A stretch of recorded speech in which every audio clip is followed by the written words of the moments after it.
today's program. Welcome back to the Experience Pros Radio Show with Angel Tussey and Eric Raymer. It's about time. It is about time. We are so glad that you are here and recognizing how valuable our time is these days. There's so much competing for our time. It is getting harder and harder to really keep up with everything. And I think we've got to be so vigilant about how we are using our time these days, because it's fleeting, right? You never get it back. You don't get it back, and there is so much competing for it. And I think, and if you say yes to the wrong thing, that means you're saying no to the right things. And so we've got to get a grip on all of this time management stuff. So whether you call it work-life balance, time management, time hacking, all of that, our friend Michelle Pippin, she says, you've got to create absolute clarity about what it is you want, or else it won't matter what you fill your days with. That's such a cliche.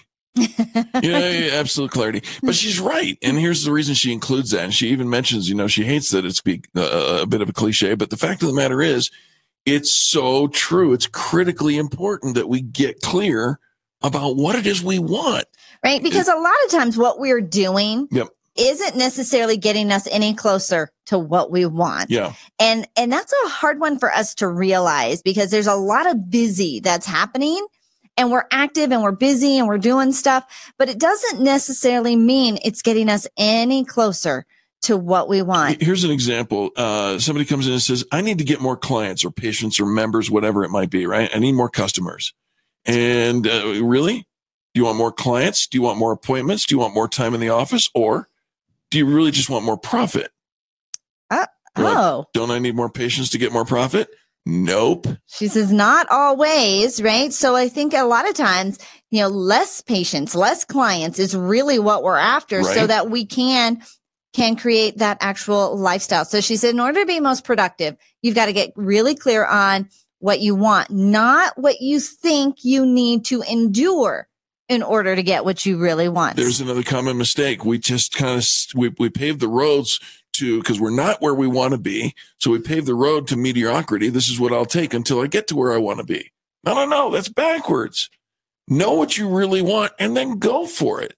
I think a lot of times we are going to find there are things that we're doing that we should not be doing, that are not getting us any closer, that are leaving us in this space of mediocrity, of not quite hitting the bar.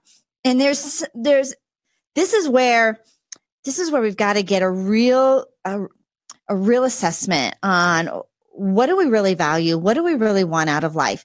Because there's an element of kind of going along the stream and just kind of going along with the status quo. Right. We have what it takes to break through that glass ceiling, right? That next level. Yep. But for some reason, we just kind of hover like near the top because, one, this is comfortable. Sure. It's familiar. Yep.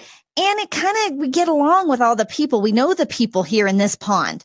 If we stepped out of it, then we might have to change several things. And one of those things might end up being the people we're hanging out with. Right. And here they know us. We're comfortable. We're kind of the big dog, right? We're familiar. They know our name. We're like the guy at Cheers, right? Right. Norm. Norm. Yeah. Right. He knows everybody. They know his name. And there's comfort in that. And so we kind of then do the same things we've always done and get the results we've always got. And we just complain to everybody. We all want more, but none of us is really willing to do more. So you have to eliminate the things in your life that are not moving the needle in your business. You might have to try something new, a new social media platform, a new group, a new set of commercials, a new pond that you are swimming in order to kind of ruffle things up a little bit. Otherwise, we go right back to that status quo. Yeah. Here's something that you say all the time, and that is, if it's important, schedule it. Put it in the calendar. Put it in the calendar, not just on a to-do list, right? You guys all know I love my checklist, but if it really has to get done, when? Schedule it. When? Put it in the calendar with a start time and an end time, and then faithfully consult your calendar. It will tell you where you should be. So often we're saying, I'm going to do more of this. I'm going to work out more. I'm going to sell more. I'm going to be paralyzed by ambiguity. Right? When? Yep. When? Is that on Tuesday at 2:00? Are you going to do that? And by the way, if you say I'm working on it, if it follows up with a when, you're not working on it hard enough. You're not really working on it. So so make sure that it is the calendar. And then once it gets in the calendar, and once you've got your time all perfectly planned out, right? Protect it. Oh, yeah. Right. So often we allow ambiguity. We allow other people to disrupt, to come in. And so let's say we are working on we're putting together some programs. We're working on our marketing. We're working on team building. We're working on personal development. We've got it in the calendar, but because it's just us, right? It's just me. And so somebody else comes in, or a phone call comes in, or I kind of get stuck on Facebook cat videos, or the penguins marching around in their little Santa coats. So I've heard. So I've heard.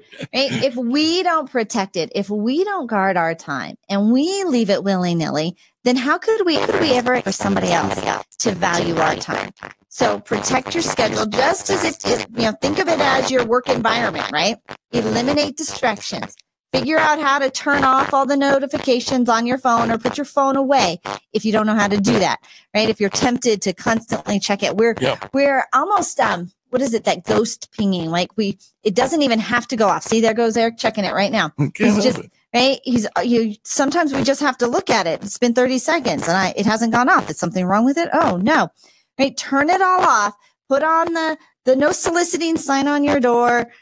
On the air. I actually had a friend who had an on the air light like we do here in the studio that he had outside of his office, in his home office. Lights on. He was working. Away. He was working. Yeah. And I remember when I used to work at home, and I think working at home has its challenges, but I think when you're in an office too, people just walking through your office in your cubicle, they're pinging you, you're checking emails. At home, it might be the dog. I remember my mom would ask me to drive her to the airport. I'm like, Mom, I'm working. She's like, well, are you really? Yes. I'm really, right? I really am. And I look like it because I'm here at the house, but yes. And then finally, stack your efforts. And what that means is repurpose. Take something that you've done and repurpose it for other things. The old story of cutting what do you call those, paper towels in half? Oh, I used to cut the baby wipes in half. There you go. My kids' bums were like this big. Right. So you cut the baby towels, or I like paper towels better because it doesn't no feces involved. So really? Cut the paper towels in half. How you can be so gross always? You're the one who brought up the baby bums. I'm just saying. I'm saying too. But nobody had to say that or go there.